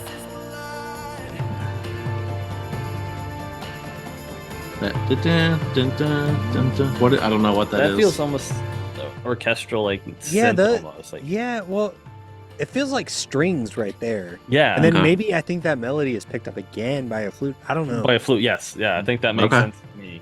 Okay. But yeah, this feels very much like you said, like in the camp in a fantasy epic. Like they're preparing for battle, or they just survived, and they're now like they survived getting away, and now they're like, well, we got to get ready for the big epic fight at the end. Right. And this is very much feels like building up to that. You can see them like sharpening blades and it's that sort of stuff. Particularly maybe at like night. Right, sparks of off of like fire from sharpening the blade. Mhm. But yeah, this is a 2.75 out of 3 for me. So fairly close to being a 3. But yeah, I dig it. Kylan, is it a cello that comes in at 251, or AJ, if you know? Ooh, let's see. Let's find out. I love it. Because I love cello, and I feel like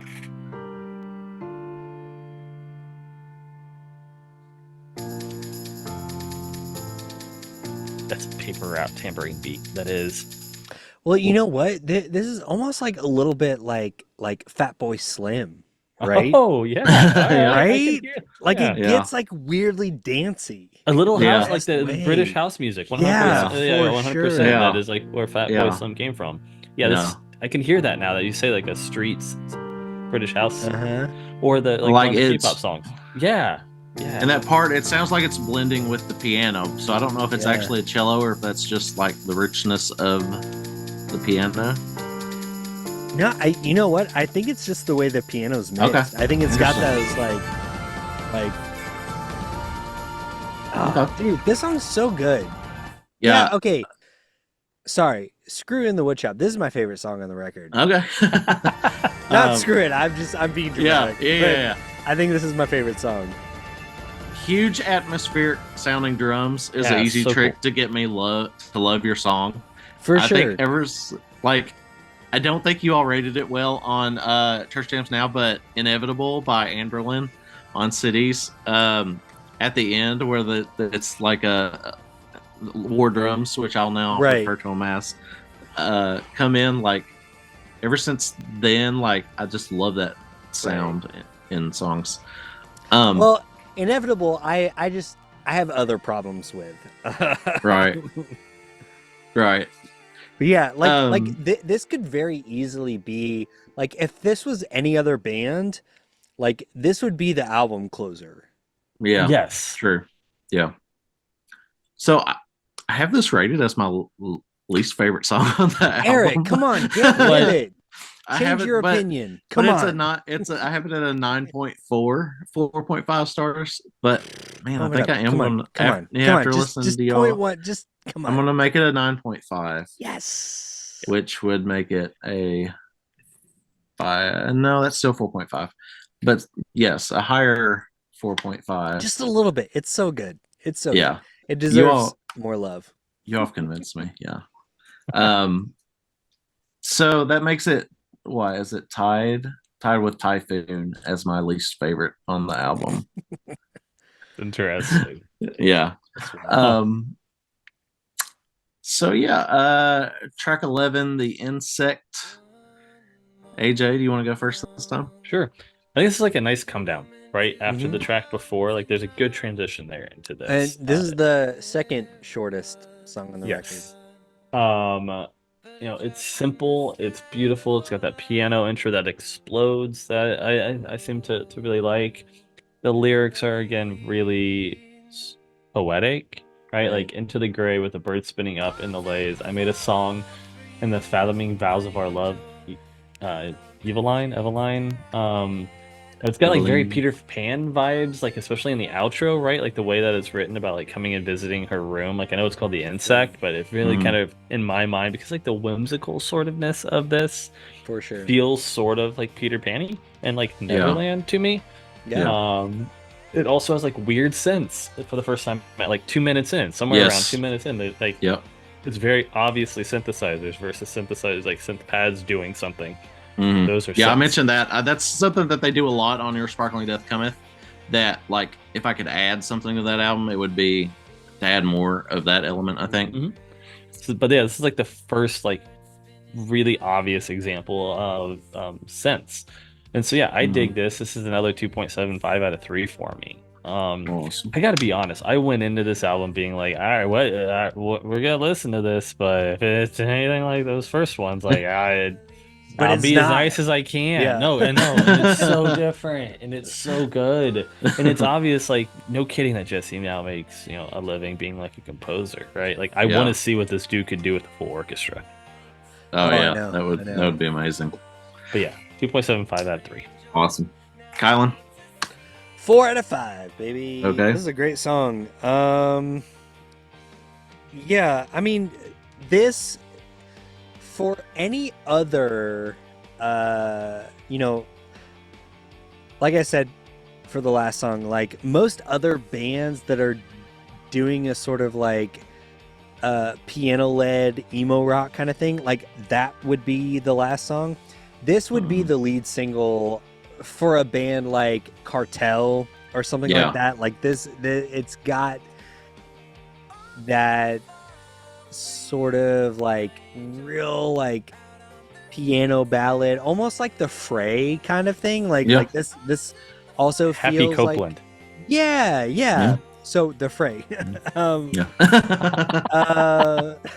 Like it's got that like piano led emo rock kind of thing Yeah. coming back again, and it's wild that this is like the penultimate track. Like I don't understand why you would do that, but I also understand that it completely works for this album. Right. Yeah. I'm like I'm a little bit upset about it. I'm like, okay, well screw you, Jesse. Like what are you doing? Like, but it works so perfectly. Yeah. So it's another 4 out of 5 from me. Okay. Yeah. I think you all said this about another song, but this feels like the most straightforward song to me on the album. Yeah, no, for Um, sure. Like I said, like it feels like a lead single Yeah. from any other band that's doing this kind of thing. Yeah. But yeah, it's just a very solid rock song. Could be interpreted probably in multiple ways, I think. Mhm. Oh yeah. Yeah, definitely has lead single energy, like you said. But yeah, it's a 5-star, 9.7 for me. Yeah, so let's go to the final track, Flares. All right. Who wants to go first this time? Not me. Not you. Okay. All right, AJ. I'm up. All right, this is such a great finishing track. Like everything I like about this album is reflected in this track. Like even with it being 7 minutes long, which means I should be inclined to dislike it. But like everything I like about this album is here. I love that piano intro with well done worship guitars sounding in the background. Like this is not going full Hillsong. Yeah. But it's like that happy, healthy medium where you're like, yeah, we need a little bit of that in there, Yeah. right? And I feel like this is even with the war drum songs, I still kind of felt like they were in the other room or something, that they weren't as brought in as they could have. Like the drums are in the room and like they're there and they're powerful. And even like the instrumental part that starts at like the 4 minute mark or so, right around there, like works for me. And again, I should be getting bored and should be complaining that like the song is getting over 4 minutes long. But like it's this like nice come down after like this really intense track. I do think that they carry it maybe like a minute too long, where I was like, yeah, doing that for like a minute or two made sense. It's a little much here. But I get that what it is like, again, like that deep breath afterwards, and like at times in shows when like shocking things will happen and they get it to almost that black that would activate a commercial, but not quite there, so that everybody kind of gets that breath. That's what that felt like to me. So yeah, this is a 3 out of 3 for me. I dug it. Yeah. When we do Your Sparkling Death Cometh, if you come on that episode, remember that you said that this was like a last breath or whatever it was, exactly that you said, because a deep breath, yeah. A deep breath, yeah. Remember that. I'm sure I'll bring it back up. I'm nervous now. No, no reason to be nervous. Kylan, what do you think? 4 out of 5, baby. All right. Kind of the same thing AJ said. Like I should be bored by this.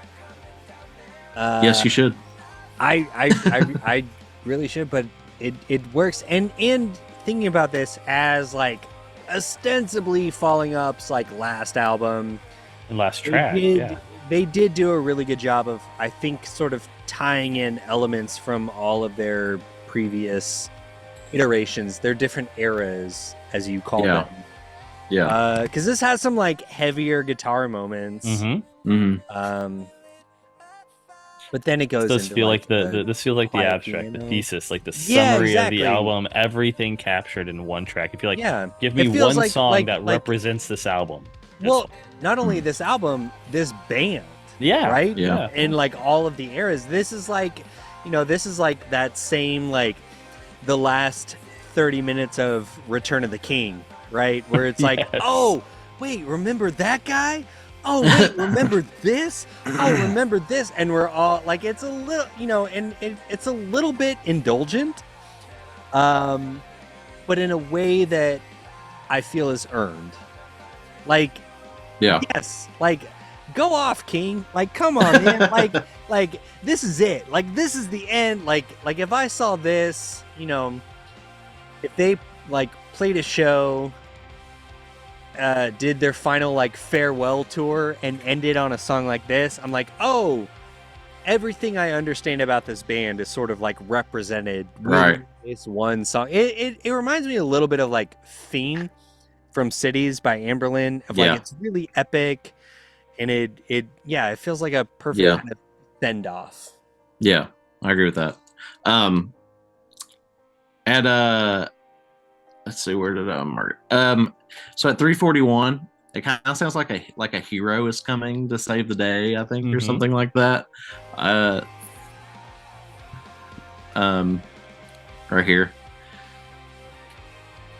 Yeah, it's the final battle, right? Yeah, for sure. Yeah, that moment, that final battle, dips down, and then Aragon shows up with the undead army. Yeah, and then saves the day. Yeah, so I like that. The drum fill at 3:05 lights a fire in me. Okay, I actually wanted to talk about this drum fill in particular. Okay.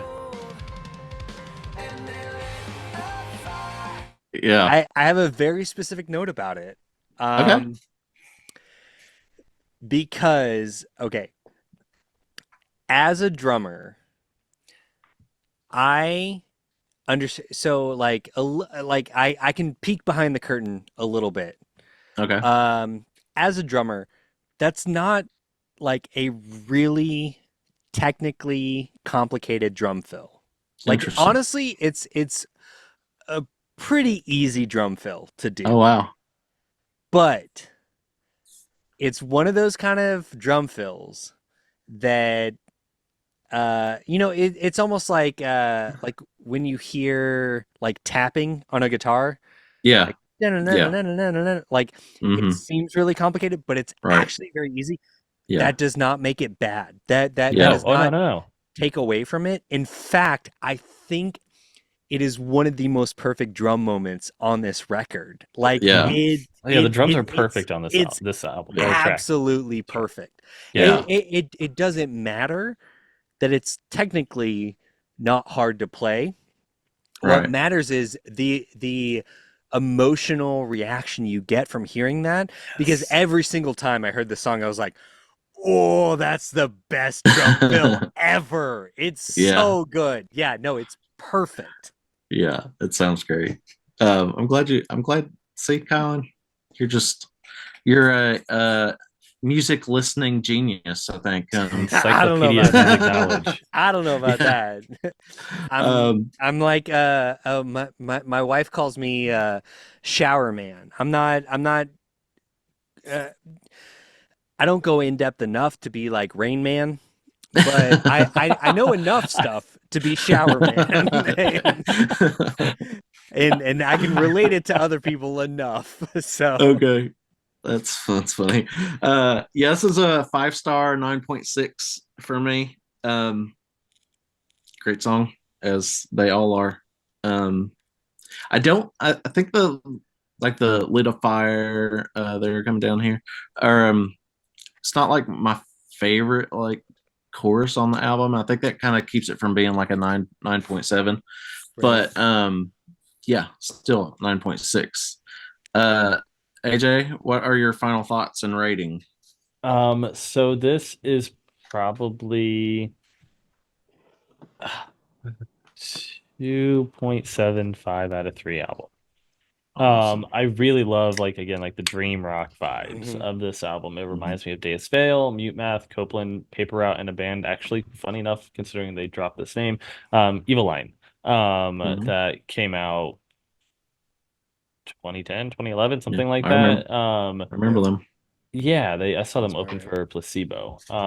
So it reminds me of all of them. I think it's really well done. Again, I went into this with just thinking I'm gonna probably be a 2 out of 3. Like, yeah, it's all right. It is, and then this is so very different from where they started, and it is an Mhm. excellent final chapter-ish, I guess, Hmm. on Falling Up, if we want to consider the what comes next is sort of Falling Up, the Chilling Alpine Adventure. Mhm.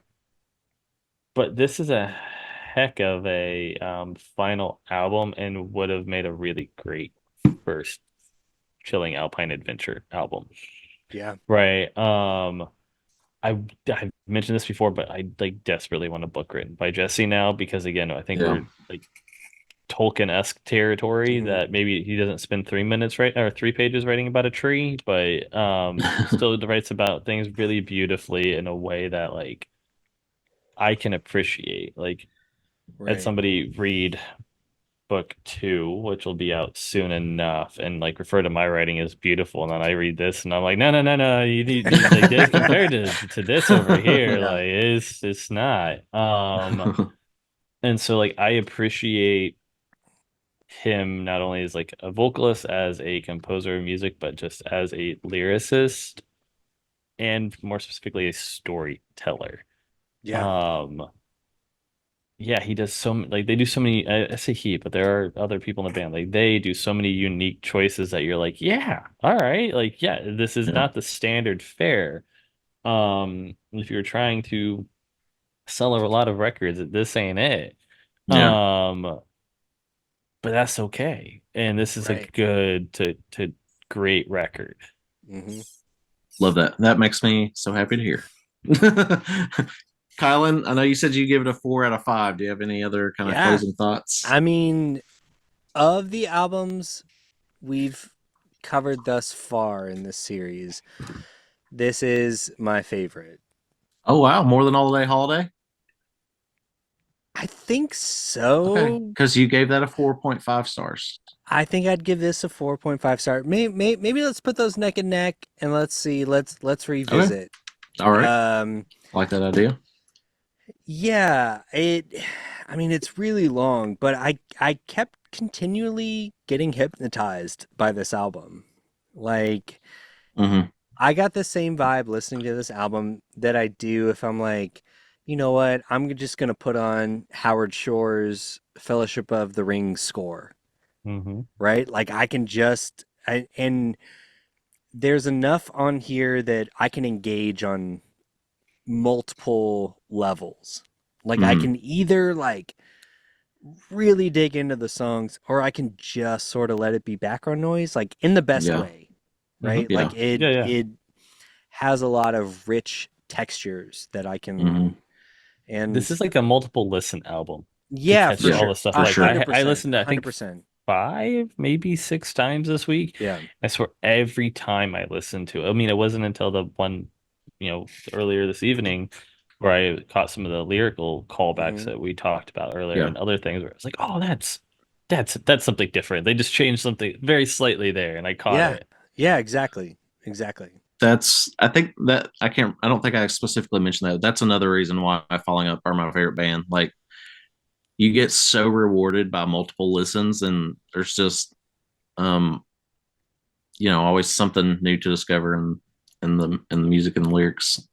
Yeah. Right. Um, I I just want to don't get write to I this don't get album. tired of it.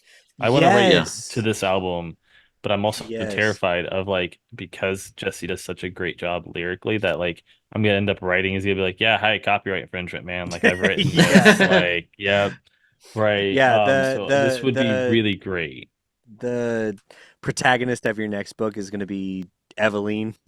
Yeah, right, which is such a good name. I know it is. But maybe at the very least, like this is really good editing music where I'm trying to go through and find those things where I'm like, I got the step wrong there. I pulled the punch there, like to have Right. in Yeah. the background. Um, yeah.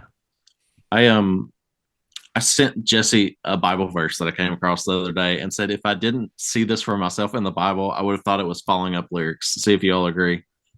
They leap upon the city, they run upon the walls, they climb up into the houses, they enter through the windows like a thief. Does that not sound like Oh, for That is sure. something For sure. that that is would a falling up lyric off I- Yeah. this If you album. straight up just told me, if you didn't say the Bible thing and you just Yeah. asked me, you're like, what song from this album is this lyric from? Yeah. I would be like, oh yeah, no, that totally tracks. Yeah, I sent him that. He said, "Hi, that's awesome." And he mentioned it on the Patreon Nice. chat that we do. So yeah, for me, obviously, this is a 5 star album. Um, probably going to be in my top 10.